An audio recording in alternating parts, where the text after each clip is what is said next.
ఈరోజు మనం ఈ వీడియోలో టైమ్ అండ్ డిస్టెన్స్ ఈ టైమ్ అండ్ డిస్టెన్స్ మీద గతంలో ఏం క్వశ్చన్స్ అడిగాడు ఏంది అయితే ఈ టైమ్ అండ్ డిస్టెన్స్లో ఒక చిన్న synopsis వినాలండి.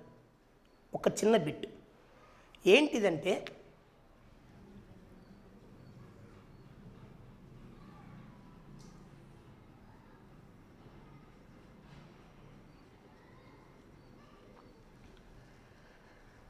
D stands for distance. డీని దూరం అంటారు. కిలోమీటర్లు, మీటర్లు, సెంటీమీటర్లో మనం మెజర్ చేస్తామండి. ఎస్ని స్పీడ్ అంటాం, వేగం, kilometre per hour, metre per second, centimetre per సెకండ్తో మెజర్మెంట్ చేస్తామండి. టీని టైం అంటాం, అవర్స్, మినిట్స్, సెకండ్స్లో మనం రాస్తామండి. ఏంటి diagram? This is called magic triangle. దాని తెలుగులో తమాషా త్రిభుజం అంటారండి. మీకు డి కావాలనుకో డీని మూసేయండి. ఎస్ టీ పక్క పక్కన ఉన్నాయి, పెంచుకుంటున్నాయి. So D is equal to S into T. నీకు ఎస్ కావాలంటే ఎస్ని మూసేయండి, ఇట్లా డి బై టీ. మీకు టీ కావాలంటే టీని మూసేయండి, డి బై ఎస్. సో మేజర్గా ఇక్కడ చెప్పాల్సిన విషయం distance is equal to speed into time అండి. ఇది ఒక్క రిలేషన్. ఇంకొక చిన్న పాయింట్ ఉందండి. పాయింట్ నెంబర్ 2, కిలోమీటర్ పర్ అవర్ని మీటర్ పర్ సెకండ్లో కన్వర్ట్ చేయాలంటే మల్టీప్లైడ్ బై 5/18 అండి. కిలోమీటర్ పర్ అవర్ని మీటర్ పర్ సెకండ్లో కన్వర్ట్ చేయాలంటే మల్టీప్లైడ్ బై 5/18. దేన్ని మల్టిప్లై చేయాలా? కిలోమీటర్ పర్ అవర్ని 5/18తో పెంచితే నీకు మీటర్ పర్ సెకండ్ వస్తుంది. అలానే మీటర్ పర్ సెకండ్ని కిలోమీటర్ పర్ అవర్లో మార్చాలంటే ఇంటూ 18/5 అండి, multiplied by 18/5. So students, distance is equal to speed in time. రెండో పాయింట్ వచ్చి కిలోమీటర్ పర్ అవర్ని మీటర్ పర్ సెకండ్లో మార్చాలంటే 5/18తో మల్టిప్లై చేయాలా. మీటర్ పర్ సెకండ్ని కిలోమీటర్ పర్ అవర్లో మార్చాలంటే 18/5తో మల్టిప్లై చేయాలండి. ఇంకొక బిట్ చెప్తానండి. ఈ పాయింట్ చాలా ఇంపార్టెంట్ అండి. ఒక వ్యక్తి ఎక్స్ కిలోమీటర్ పర్ అవర్తో ప్రయాణిస్తున్నాడు.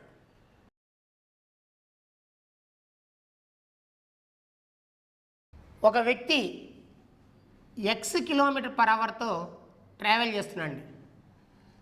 ఏ person travelled X kilometre per hour. Same డైరెక్షన్లోనే ఇంకో పర్సను వై కిలోమీటర్తో వస్తున్నాడు. ఏ డైరెక్షన్ అండి? Same direction.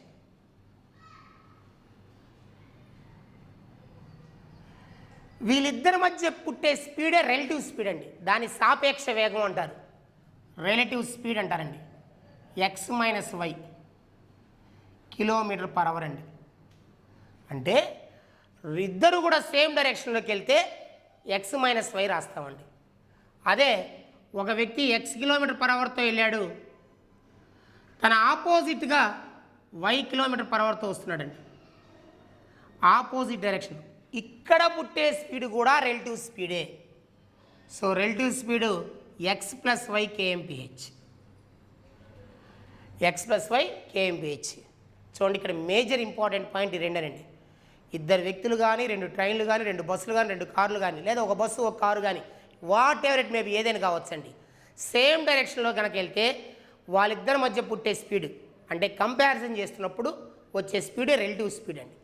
దాని x minus y same direction అయితే, ఆపోజిట్ డైరెక్షన్ అయితే ఎక్స్ ప్లస్ వైగా మనం రాస్తామండి.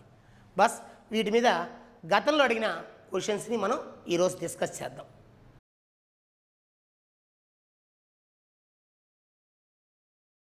A car traveling at a speed of 40 kmph can complete a journey 9 hours. ఒక కారు ప్రయాణిస్తుందండి 40 km/h స్పీడ్తో. Can complete 9 hours journey. 9 గంటల్లో ఆ జర్నీని, ఆ ప్రయాణాన్ని కంప్లీట్ చేసింది. స్పీడ్ ఎంత పెట్టాడండి? 40 km/h. How long will it take to travel the same distance 60 km/h? అదే దూరాన్ని 60 km/hతో వెళ్తే ఎంతసేపు వెళ్తుంది? ఇది క్వశ్చన్. చూడండి ఒకసారి సొల్యూషన్. 40 km/h స్పీడ్తో వెళ్తే 9 hours పట్టిందండి. 60 km/h స్పీడ్తో వెళ్తే ఎంతసేపు వెళ్తాం అదే డిస్టెన్స్ని? ఇది క్వశ్చన్. సింపుల్ కామన్ సెన్స్ అండి. స్పీడ్ పెంచాము అంటే టైం తగ్గుతుంది, స్పీడ్ తగ్గించామంటే టైం పెరుగుతుందండి. అంటే స్పీడు టైము ఒకదానికొకటి ఇన్వర్స్లీ ప్రపోర్షన్లో ఉంటుంది. తొందరగా నడిస్తే పెందలాడి వస్తాం, ఆలస్యంగా నడిస్తే నెమ్మదిగా నడిస్తే ఆలస్యంగా వస్తాం. So speed is inversely proportional to time. గుర్తుపెట్టుకోండి. 40 km/h స్పీడ్ పెట్టావు 9 hours వెళ్ళింది. అదే 60 km/h స్పీడ్తో పెడితే ఎన్ని గంటల్లో పోతావు? ఇక్కడ స్పీడ్ పెరిగిందయ్యా. స్పీడ్ పెరిగిందంటే టైం అవుతుంది, తగ్గుతుంది. గుర్తుపెట్టుకోండి. స్పీడ్ పెరిగితే టైం అవుతుందండి, తగ్గుతుంది. మన సిద్ధాంతం ప్రకారం తగ్గింది కాబట్టి లెస్ అండి. లెస్ వచ్చింది కాబట్టి less by high వేయాల.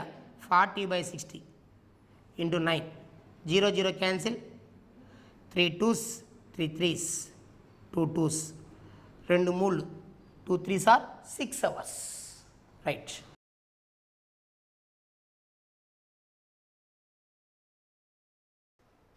Second sum.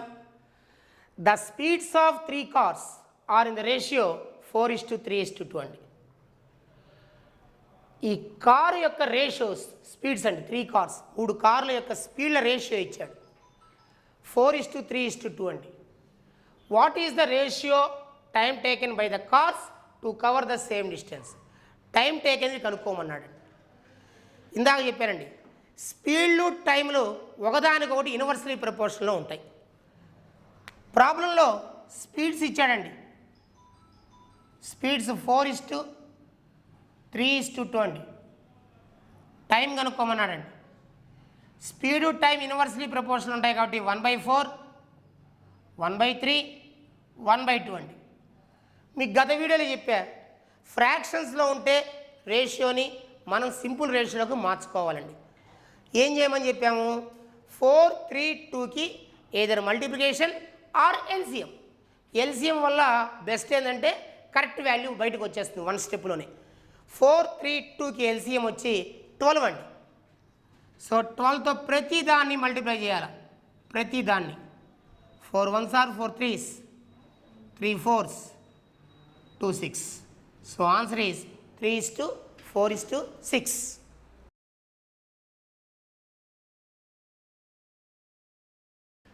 Third sum చూడండి. 2 persons start walking from a place in opposite direction at 5 km/h and 4 km/h respectively. దీని అర్థం ఏంటంటే, ఇద్దరు వ్యక్తులండి ఆపోజిట్ డైరెక్షన్లో నడుస్తున్నారు. ఒకతను 5 km/h పెడితే మరొక వ్యక్తి 4 km/h స్పీడ్తో పోతున్నాడు. అయితే ఆఫ్టర్ హౌ మెనీ అవర్స్, ఎన్ని గంటల తర్వాత will they be 45 kilometers apart? 45 కిలోమీటర్లకి ఎన్ని గంటలకి వాళ్ళు ఏం చేస్తున్నారంటే, how many hours will they be 45 kilometers apart? 45 కిలోమీటర్ల తర్వాత ఎన్ని గంటల్లో చేరుకున్నారు? ఏమండి, ప్రాబ్లంలో ఇద్దరు వ్యక్తులు ఉన్నారు. ఇద్దరు వ్యక్తులు కూడా ఆపోజిట్ డైరెక్షన్లో పోతున్నారండి. నేను ఇందాక ఒక సినాప్సిస్ చెప్పా. సేమ్ డైరెక్షన్ అయినా రిలేటివ్ స్పీడ్ పుడుతుంది, ఆపోజిట్ డైరెక్షన్ అయినా రిలేటివ్ స్పీడ్ పుడుతుంది. ఇద్దరు వ్యక్తుల్ని కంపేర్ చేస్తే, ఏమైనా 2 కంపేర్ చేయడం వల్ల ఇక్కడ కూడా కంపేర్ చేస్తున్నాడు ఇద్దరు వ్యక్తుల్ని, ఇక్కడ కూడా రిలేటివ్ స్పీడే. అయితే ఆపోజిట్ డైరెక్షన్ అయితే 2 యాడ్ చేయాలా, సేమ్ డైరెక్షన్ అయితే ఒకదాంట్లో ఒకటి సబ్ట్రాక్షన్ చేయాలా? సో ఈ ప్రాబ్లం ఆపోజిట్ డైరెక్షన్ కాబట్టి 2 యాడ్ చేస్తున్నా. చూడండి, 5 + 4 9 km/h. 9 km/h. This is relative speed RS. దీని అర్థం ఏంటంటే గంటకు 9 కిలోమీటర్లు అర్థం అండి. 9 km/h అంటే అర్థమైంది 1 అవర్కి 9 కిలోమీటర్స్ అని. 9 కిలోమీటర్స్కి 1 అవర్ పట్టిందంట. మొత్తం ప్రాబ్లంలో 45 కిలోమీటర్స్ ఉందండి. 45 కిలోమీటర్స్ అంటే ఎన్ని రెట్లు అండి? How many times? 9 5 అండి. 45. So 5 hours is the answer.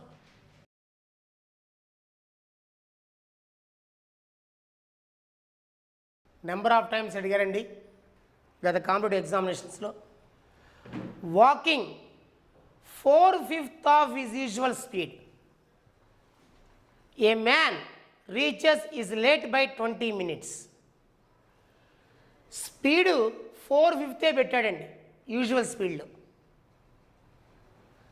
4/5 పెడితే ఆ వ్యక్తి reaches is late by 20 minutes in reaching his destination. అతను వెళ్ళాల్సిన గమ్యానికి అతను 20 నిమిషాలు లేట్ అయ్యాడు. ఎందుకు లేట్ అయ్యాడు? 4/5 స్పీడ్ యూజువల్ స్పీడ్ పెట్టాడు. 4/5 ఆఫ్ హిజ్ యూజువల్ స్పీడ్, అందుకు 20 minutes లేట్ అయ్యాడు. His usual time to reach his destination is. His usual time to reach his destination is. అతనికి వెళ్ళే గమ్యానికి యూజువల్ టైం చెప్పమన్నాడు. ఈ ప్రాబ్లంలో ఓ చిన్న ఫ్రాక్షన్ కనపడుతుందండి, భిన్నం. ఏంటిది అది? 4/5. 4/5 ఆఫ్ ది యూజువల్ స్పీడ్. ఈ లెక్కకి ఇది ప్రాణం. 4/5 అంటే మీనింగ్ చెప్తా. అతని స్పీడు 5 యూనిట్లు పెట్టాల్సిన చోట 4 యూనిట్లే పెట్టాడు. స్పీడు బాగా వినండి, 4/5 అన్నాడు. 4/5 మీనింగ్ ఏంటి? తను స్పీడు 5 పెట్టాల. What ever it may be, 5 kmph పెట్టాలనుకోండి, ఏదైనా కావచ్చు. 5 యూనిట్స్ స్పీడ్ పెట్టాల. కానీ ఎంత స్పీడ్ పెట్టాడు? 4 యూనిట్సే పెట్టాడు. అందుకు టైం లేట్ అయింది. ఎంత లేట్ అయింది time? 20 minutes late. Late means minus sign indication. Speed 4/5 పెట్టడం వల్ల టైం 20 minutes. ఇక్కడ స్టూడెంట్స్ బాగా వినండి, స్పీడ్ డైరెక్ట్గా టైంతో మాట్లాడలేదు, టైంనే చూస్తుంది. సో స్పీడ్ని కన్వర్ట్ చేయాలి టైంలో. ఎలా చేస్తానో చూడండి. టైంలో ఇందాక చెప్పా, speed is inversely proportional to time. Speed పెరిగితే టైం తగ్గుతుంది, స్పీడ్ తగ్గితే టైం పెరుగుతుంది. సో స్పీడ్ ఇన్వర్స్లీ ప్రపోర్షనల్ ఉండాలా. 4/5 కాస్త 5/4 అవుతుంది. దీని అర్థం చెప్తా. 5/4 అంటే 4ంటికి రావాల్సిన వాడివి 5ంటికి వచ్చావు. అంటే 4 యూనిట్స్ టైం పెట్టాల్సిన చోట 5 యూనిట్స్ టైం పెట్టావు. అంటే 1 యూనిట్ లేట్ చేసావు. 1 యూనిట్ లేట్ చేసావు. ఈ 1 యూనిట్ వచ్చి లెక్కలో 20 minutes లేట్ అన్నాడు. సో 1 యూనిట్ వచ్చి 20 minutes అండి. అయితే యూజువల్ టైం 4 యూనిట్స్ కదా కావాల్సింది, కట్ రావాల్సిన టైము. సో 4 యూనిట్స్కి 80 minutes అండి. ఎలా? 1 యూనిట్ వచ్చి 20 అయితే 4 యూనిట్స్ 4 20s ఎంత? 80. రైట్.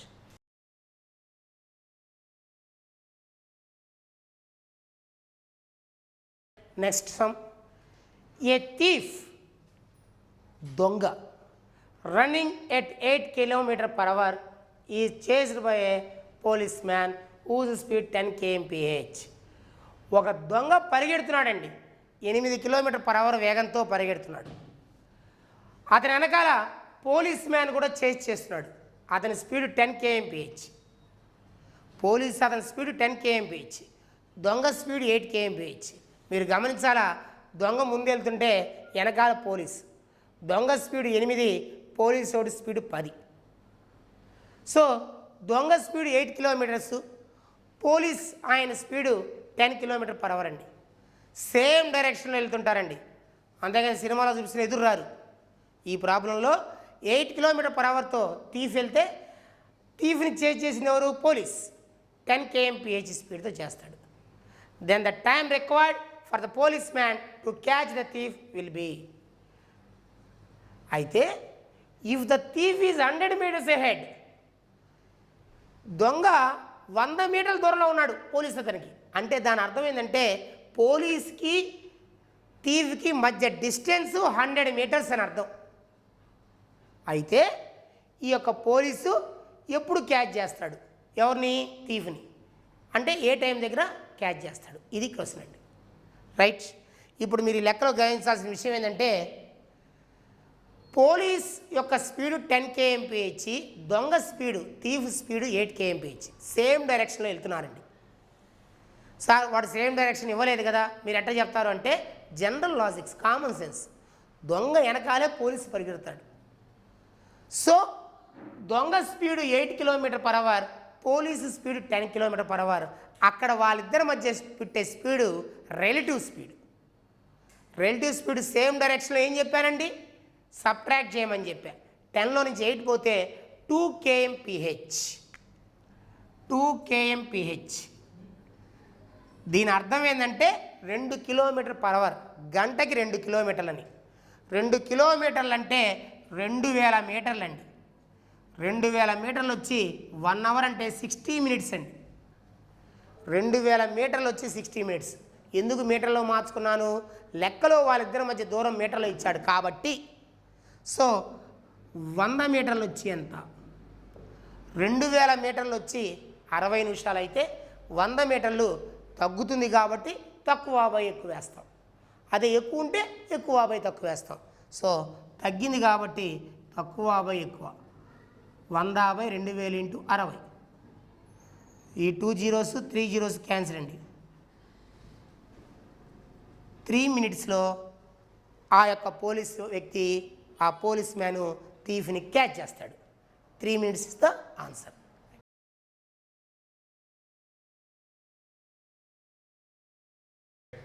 రైట్, మంచి మోడల్ అండి.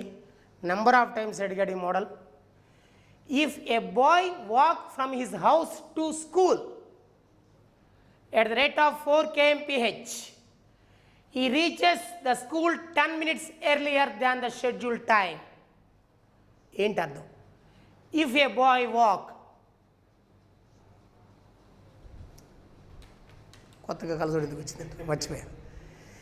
If a boy walk from his house to school at the rate of 4 kmph, he reaches the school 10 minutes earlier than the scheduled time.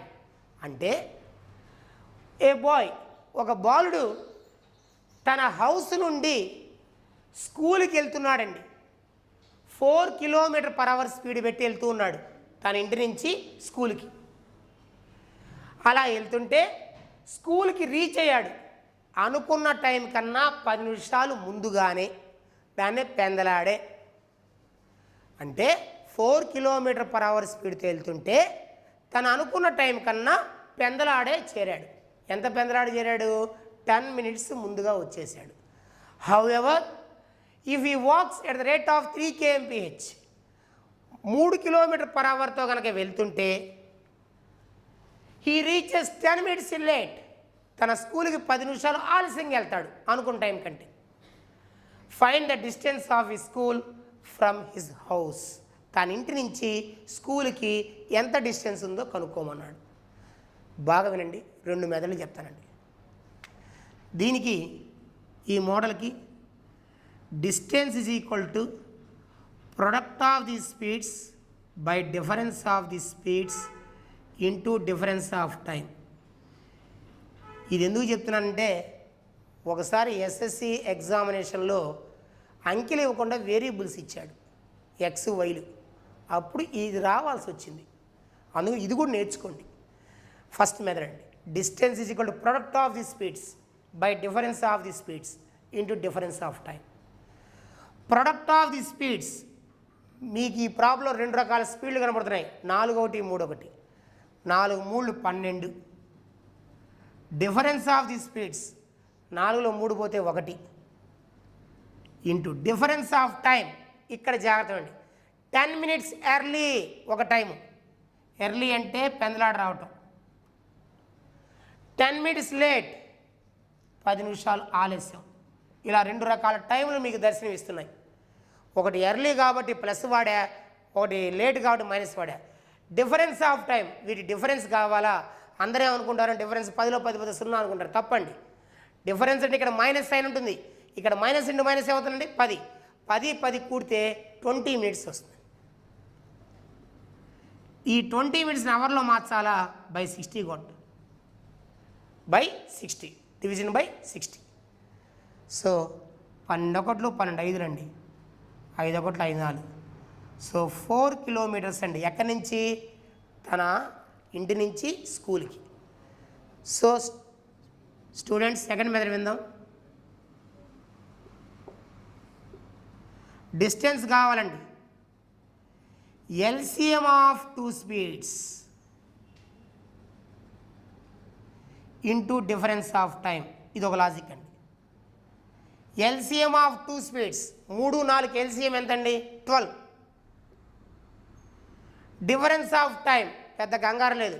10 నిమిషాలు late, 10 నిమిషాలు పెద్దలేటు. అదొక 10 కావాలి, ఇదొక 10, మొత్తం 20 మినిట్స్ కావాలి.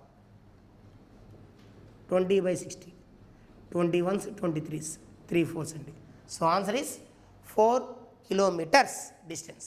Right.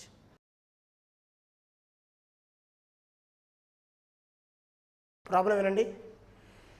Excluding stoppages time average speed of a bus is 64 km/h. Bus ఎక్కడా ఆగకుండా వెళ్తుంటే స్పీడు 64 km/h వెళ్తుందండి.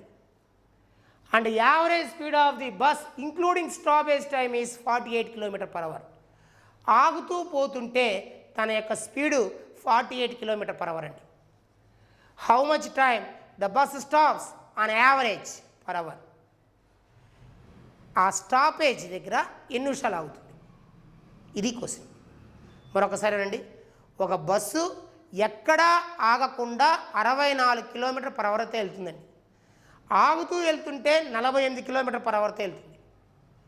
అయితే గంటకి ఎన్ని నిమిషాలు ఆ బస్సు ఆగుతుంది? సో ఫస్ట్ ఇచ్చిన ప్రాబ్లంలో 64 km/h అండి. ఏంటిది? ఇది ఆగకుండా, excluding stoppages. Including stoppages 48 km/h ఆగుతూ వెళ్తుంటే.